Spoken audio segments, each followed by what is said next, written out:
जय श्री कृष्ण, राधे राधे। कैसे हैं आप सब? आशा करती हूँ अच्छे होंगे, स्वस्थ होंगे। बाबा श्याम की कृपा आप सब पर बनी रहे।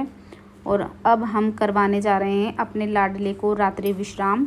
अब शयन करवाएंगे। तो यहाँ पर है इनका बेड।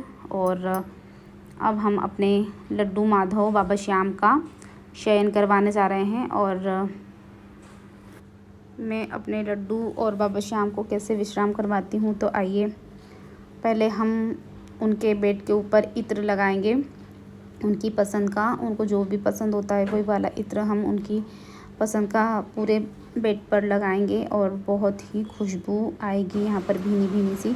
और सारे जितने भी तकिए हम लगा रहे हैं अपने लड्डू माधव लाडो सबके, तो सभी के तकिए पर भी हम इत्र लगा देंगे पहले तो। और खुशबू आएगी। और रात्रि विश्राम इनका बहुत अच्छे से होना चाहिए, ताकि हमारे ठाकुर जी बिल्कुल प्रसन्न होकर उठे जब सोकर उठें तो इसलिए हमारा रात्रि विश्राम बहुत अच्छा होना चाहिए हमारे ठाकुर जी का। तो हम इसीलिए सारे तकियों पर, उनके जितना बिस्तर है सभी पर इत्र सेवा करेंगे। और इत्र सेवा करने से हमारे ठाकुर जी बहुत प्रसन्न हो जाते हैं। और अब हम अपने ठाकुर जी का सारा श्रृंगार उतारेंगे। सारा श्रृंगार उतारने के बाद उनको फिर विश्राम करवाएंगे। पहले तो जैसे दिन में विश्राम करवाते हैं तो कभी भी श्रृंगार नहीं उतारना चाहिए, ऐसे ही विश्राम थोड़ी सी देर के लिए करवा देना चाहिए। दिन के समय इनका श्रृंगार नहीं उतारा जाता है और रात्रि में उतारना चाहिए। सारे इत्र हैं और ये इत्र हम बाबा श्याम को और अपने लड्डू को लगाने वाले हैं। और ये देखिए, इनके भक्त लेकर आए थे ये इत्र, तो मैं वही इत्र आज यूज़ कर रही हूँ, क्योंकि जितने भी सारे इत्र रहते हैं तो इनकी ही पसंद के रहते हैं। और आज भक्त इनके जो इत्र लेकर आए हैं तो वो इनकी पसंद का ही लेकर आए हैं। और ये इत्र है केसर और चंदन का। तो केसर और चंदन का इत्र मैं इनको लगा रही हूँ ठाकुर जी को, क्योंकि इनको बहुत प्रिय है गुलाब का इत्र। और चंदन का इत्र लगाना चाहिए, उससे शीतलता प्रदान होती है। और बहुत सारे इत्र हैं हमारे पास। और बाबा श्याम को श्याम दरबार वाला इत्र लगाती हूँ मैं। और इत्र से बहुत प्रसन्न हो जाते हैं हमारे ठाकुर जी। तो मैंने जो भी रात में रोज़ सुलाती हूँ तो इत्र लगाती हूँ। और इत्र लगाकर हाथ पैर दबाकर उनको नींद अच्छे से आना चाहिए, ताकि सुबह जब भी उठें तो बहुत खुश होकर प्रसन्न होकर। और इनके भक्त लेकर आए हैं तो और ज़्यादा प्रसन्न होकर हमारे गोविंद लगवा रहे हैं। और आज मैं थोड़ा सा लेट हो गई थी, क्योंकि हमारे वहाँ मेहमान आ गए थे, तो इसी के कारण थोड़ा सा सेवा में थोड़ी सी मुझे कमी लग रही है। और अपने ठाकुर जी से क्षमा मांग लेती हूँ। और इन्हें जैसे रात में हमें पानी वगैरह पिलाकर सुलाना चाहिए। और पान के बीड़े लगा देना चाहिए। जैसे खाना खिला दें उसके बाद भी, जैसे हमें खाना खिलाने के बाद पान खिलाना चाहिए। अगर नहीं खिलाते हैं पान, तो अगर हो सकता है हमारे पास मतलब अवेलेबल हो पान, तो हमें इन्हें रात को रख देना चाहिए। शयन के समय पान वगैरह इनके पास रख के सुला देना चाहिए। और जैसे मीठा लड्डू हो गया या कुछ भी खाने पीने में मीठी चीज़, अब मैं इनको पहले तो पानी वगैरह पिला कर अच्छे से सुलाऊंगी, ताकि इन्हें रात में प्यास ना लगे। और प्यास लगेगी तो इसी के लिए मैं इनके पास जल भर कर रख दूंगी, ताकि इन्हें प्यास ना लगे।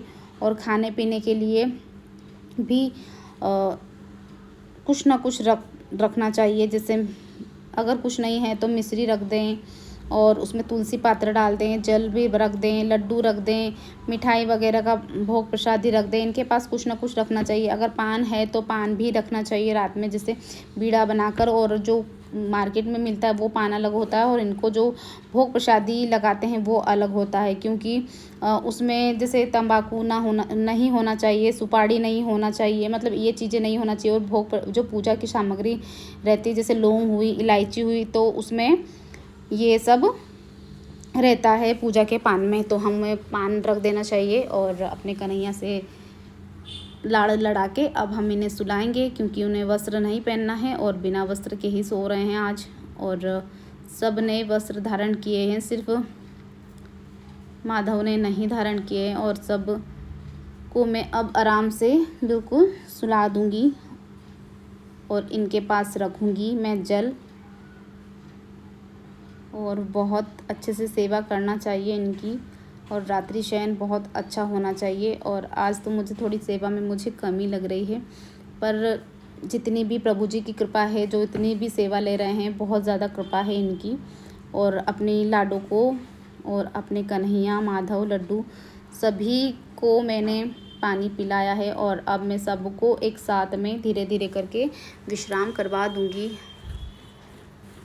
जैसे बाबा श्याम का श्रृंगार भी उतार देना चाहिए रात को। और रात्रि में बाबा श्याम का जितना पुष्प, हार, फूल वगैरह रहते हैं, मुकुट रहता है, तिलक वगैरह रहता है, जो भी जितनी भी ज्वेलरी पहनी रहती है बाबा श्याम ने, तो उनका भी हम सारा श्रृंगार उतार देंगे और फिर उनको शयन करवाएंगे। क्योंकि जब भी बाबा श्याम का श्रृंगार उतारने का रहता है या फिर पहनाने का रहता है तो वो दिखाया नहीं जाता, क्योंकि बाबा श्याम का शीश है और उनको ज़्यादा मतलब दिखाया नहीं जाता। और लड्डू गोपाल छोटे बच्चे हैं, छोटे शिशु हैं, तो उन्हें नहलाते हुए भी दिखा दिया जाता है और कैसे खाते हैं, पीते हैं, सारी मतलब चीज़ें बच्चों की करते हैं। हम उसी प्रकार से इनकी सेवा करते हैं और बच्चों से कहीं ज़्यादा बढ़कर इनकी करना चाहिए सेवा, क्योंकि बहुत ज़्यादा छोटे हैं और बहुत ही कृपामयी हैं। और किस बात पर हमारी प्रसन्न हो जाए और कब हम पर कृपा कर दें, तो इसलिए ज़्यादा से ज़्यादा इनकी सेवा करना चाहिए। और अब हम यहाँ पर पान का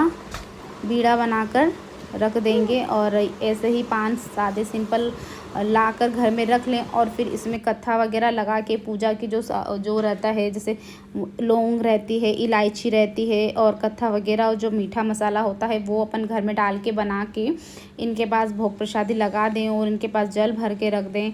और कुछ खाने में मीठी चीज़ रख दें, जैसे लड्डू हो गया, मिश्री हो गई, अगर नहीं है कुछ तो मिश्री भी रख सकते हैं। और ऐसा नहीं है कि दिन भर उन्हें मिश्री खिलानी है, हर टाइम भोग लगाने में मिश्री खिलानी है।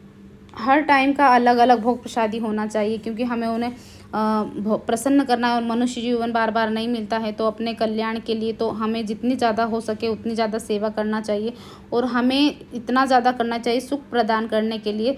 और अब हम अपने बाबा श्याम का शयन करवाने जा रहे हैं, क्योंकि बाबा का भी सब सारा श्रृंगार वगैरह हमने उतार दिया है और ज़्यादा बाबा को दिखाया नहीं जाता कि मतलब इनका श्रृंगार वगैरह कैसा क्या उतारा है। तो इसी के लिए और शुभ रात्रि सभी को। जय श्री श्याम, जय श्री राधे। और सभी पर बाबा श्याम की कृपा बनी रहे। मिलते हैं नेक्स्ट वीडियो के साथ। सभी को राधे श्याम। हमारे बाबा श्याम को मुझे ऐसे ही विश्राम करवाना होता है, क्योंकि मैं उनको उठा नहीं सकती। उनका वज़न बहुत ज़्यादा है, 60-70 किलो के समथिंग इनका वज़न है, बहुत ज़्यादा है। उनको उठा नहीं सकती मैं अपने बाबा को, और इसीलिए मैं ऐसे ही विश्राम करवाती हूँ। उन्हें पलंग पर शयन नहीं करवाती हूँ। और जो भी श्रृंगार वगैरह रहता है तो उनका श्रृंगार नहीं दिखाया जाता, क्योंकि हमारे बाबा का सिर्फ शीश है, तो इसी के कारण नहीं दिखाया जाता है।